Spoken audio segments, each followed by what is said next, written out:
તો મોરબીમાં ભારે વરસાદને પગલે હળવદમાં અનેક ગામમાં જળબંબાકારની સ્થિતિ ઊભી થઈ। હળવદમાં માલણિયાદ ગામમાં પૂરના પાણીમાં 5 લોકો ફસાયા હતા।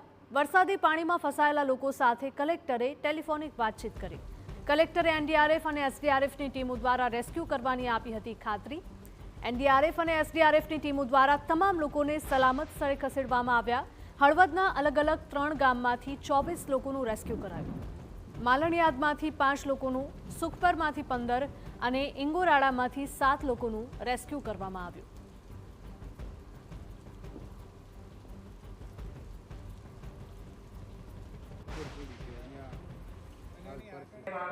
અમે કાઢવાનો પૂરો ટ્રાય કરીએ છીએ અને આપણે બિલકુલ અને આપણે હેલિકોપ્ટરનું કીધું હતું, પરંતુ પછી રાત્રે થઈ ગઈ કારણ કે ઉડ્યા નથી। જો કોઈ બીજી તકલીફ થાય તો આપણે છેલ્લી ઘડીએ ત્યાંથી બોલાવી શકીએ છીએ એરફોર્સમાં, હા। બટ હાલ તો ટીમ આવે છે, પહોંચી જશે તમારે ત્યાં, કાઢી લેશે, હે ને? બાકી ધીરજ રાખજો તમે, હા, હવે પહોંચીએ છીએ ત્યાં તમારે।